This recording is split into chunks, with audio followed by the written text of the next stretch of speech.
의뢰인의 행복만 생각합니다. 법률 문제로 고민에 빠지신 분들에게 정확한 정보를 제공하여 현명한 선택을 하도록 도와드리는 소송 가이드입니다. 누구나 당할 수 있는 보이스피싱의 구체적인 피해 구제 방법은 무엇이 있는지 알아보도록 하겠습니다. 보이스피싱 피해자가 됐다면 첫 번째 방법은 경찰과 은행에 신고하는 것입니다. 경찰과 은행에 신고하는 것을 가장 최우선으로 해야 합니다. 보이스피싱 조직의 범행 방식에 따라 피해자는 전달책이나 수거책이라 불리는 보이스피싱 조직원에게 직접 돈을 건넬 수도 있고 계좌 이체를 하게 될 수도 있습니다. 후자의 방법으로 계좌 이체를 한 경우 재빨리 본인 은행에 보이스피싱 신고를 하면 상대 계좌가 사고 등록 계좌가 돼 지급 정지가 되면서 돈을 환급받을 가능성이 높아집니다. 계좌 이체를 했다면 경찰보다 먼저 은행에 신고하는 것이 시간적으로 피해 금액이 빠져나가지 않게 할 가능성이 높다는 점에서 도움이 될 만합니다. 두 번째 방법은 배상명령 신청입니다. 보이스피싱 조직원이 검거돼 재판을 받고 있을 때 피해자가 활용할 수 있는 제도입니다. 보이스피싱 조직원들은 기본적으로 형사적으로는 사기죄로 처벌받게 되고 민사적으로는 손해배상 의무가 있습니다.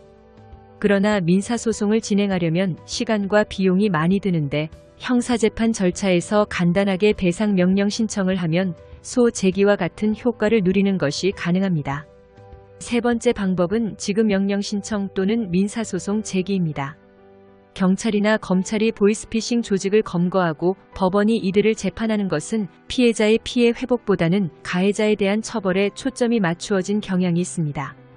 그래서 피해자들은 가해자가 검거돼도 재판받는 사실조차 알지 못해 배상명령 신청 제도를 이용하지 못하기도 합니다.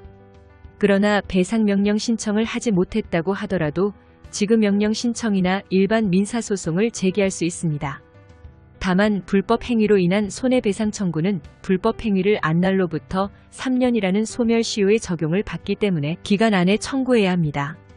네 번째 방법은 가해자와의 합의입니다. 보이스피싱 가담자들이 검거돼 조사를 받거나 재판을 받는 과정에서 본인의 감형을 위해 피해자들과 합의를 시도할 때 피해 변제를 받을 수도 있습니다. 다만 피해자 및 가해자 입장의 사정을 따져 본인이 수인할 수 있는 수준인지를 중점에 두고 판단하면 됩니다. 먼저 피해자가 불편한 요소들은 전액 피해 변제가 되는 경우가 드물죠. 다음으로 합의서를 써주면 큰 폭으로 감형돼 적절한 처벌을 받지 않는 것이 아닌지 마음이 심란합니다.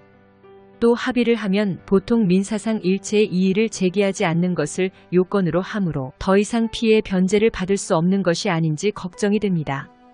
가해자의 사정이나 재판과 관련된 부분은 다음과 같습니다. 보통 검거가 되는 것은 사장이 아니라 말단 직원들인데 이들이 얻는 월 수익은 100만 원 내지 300만 원 수준이어서 전액 합의를 하는 것이 현실적으로 불가능합니다. 보이스피싱 범죄는 일반 사기 범죄와는 달리 합의를 한다고 해서 큰 폭으로 감형하지는 않습니다.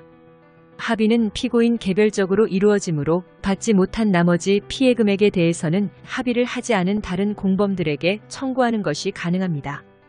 요즘 누가 보이스피싱 피해를 당하냐고 안일하게만 생각하지 말고 피싱 수법이 나날이 발전하고 있는 만큼 늘 주의하는 것이 최선이라는 점을 명심하세요.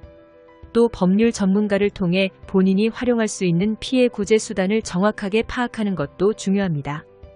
소송 가이드는 법률적으로 문제가 될 수 있는 부분에 관해 상세히 설명을 드리고 그 해결책에 관하여 근거 법령 및 관련 법령을 제시하는 길잡이를 해드립니다.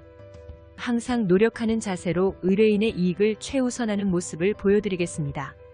소송에 대한 자세한 상담을 원하신다면 변호사 상담 신청을 누르시고 더 많은 정보를 보고 싶으시다면 소송 가이드 카페를 방문하시면 됩니다. 내용이 마음에 드셨다면 구독과 좋아요, 알림 설정 부탁드립니다.